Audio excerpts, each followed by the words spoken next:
Bounty Hunters issue 41 heads 2 days into the past, where Sifak waves off his servant droid who wants to tell Losha about the message from Tonga. Sifak knows that he'll get around to it, but he's still recovering from his near-death experience. He reminds his little friend that his droids tried to kill him, demanding he leave his presence. Sifak looks over the footage of Losha and Vakura's fight with the droids, not wanting to lose Losha as his bodyguard when the Scourge is still out there. Losha and Vakura meanwhile finish up killing more droids, with Vakura finding they make a great team. Losha knows that they are not a team as Jayla Hayden arrives, recognizing her from Valance's databanks. She reveals that she is a friend of Valance's, and Losha remembers how she shot her wife, not liking Hayden one bit. Vakura continues to try and be friends with Losha, backing her up, but Losha brushes her off, telling her again that they are not friends and she needs to stop making this weirder than it already is. Losha asks Hayden why she is there, revealing that she wants to save the man she loves. Losha remembers that she could tell Valance cared much for Hayden, and while he wasn't a talker, but he was an easy tell. Hayden gives the woman the backup of Valance's cerebral processor, telling her that this contains all his memories up until just before she met him. She knows it's her fault that this happened to Valance, but she can make it right. Losha takes the data stick, knowing that Valance won't know who Hayden is or what they had together, but Hayden knows him remembering who he is enough for her. The former Imperial officer leaves for her ship as Vakura comments how she's glad that she is single, wanting to get the ship ready, and she hopes that Losha doesn't mind the odd Tuka cat.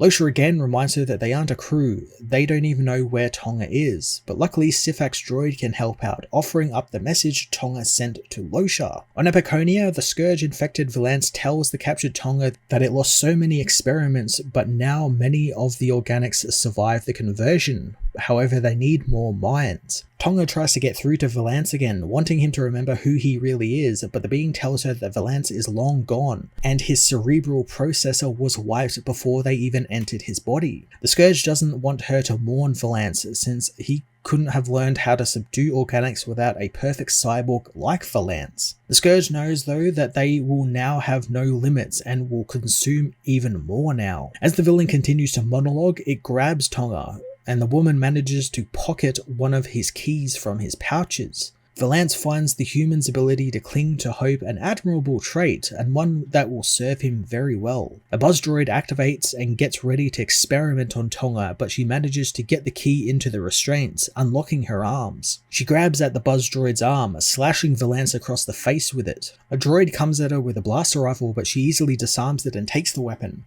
Valance believes that she is just delaying the inevitable as Tonga frees Zuckuss, finding the droids were too overconfident to imagine some ticked-off bounty hunter wouldn't fight back. Valance catches Tonga off guard though, telling her that it is a fine line by being impressive and just annoying. He readies to kill her with his hand cannon, but Zuckuss manages to bat his arm out of the way just as he fires the cannon, saving Tonga from certain death. Valance retaliates, smashing Zuckuss down and telling him that he looks forward to adding a Gand Findsman to his army, since he doesn't have one of them yet. Tonga aims the rifle at Valance, apologizing to him since she never wanted to get to this point. Tonga finds, however, she can't pull the trigger, throwing the gun down as more cyborgs apprehend her. Zuckuss continues to attack but is easily defeated by Valance. The villain grabs the Gand, knowing that soon he will be improved and part of the higher consciousness.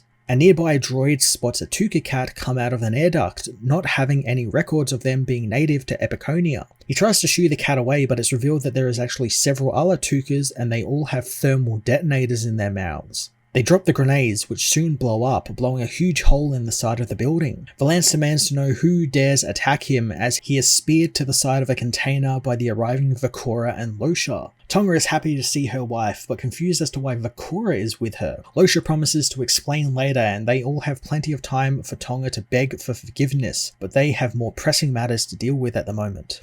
Losha gives Tonga the memory stick, giving her wife hope again as Zuckuss manages to restrain Valance, telling the women to hurry up. Losha cocks her blaster rifle and gets ready to hold off the oncoming Scourge horde, as Tonga joins Zuckuss in restraining Valance, forcing the data stick into his head, but lamenting how improvised brain surgery on a cyborg is not easy. Vakura and her Tuka cats carve their way through the Scourge as Tonga succeeds in getting the stick into Valance's brain port. Valance manages to throw off Zuckuss and Tonga, demanding to to know what she did to him. He suddenly reverts back to normal, knowing that the last thing he remembers is escaping a Star Destroyer and reaching out for Zuckuss, but falling. Zuckuss tells him that he still has Valance's arm if he wants it back, and Tonga tells him that he was taken by an evil hive mind and the people with the glowing purple eyes are about to swarm them. Valance knows that the Scourge took what was left that made him human, wanting Tonga to get the others to safety since he's going to give the Scourge something to remember him by. Tonga and the others head for the cells, freeing the uninfected people in them that the Scourge had captured.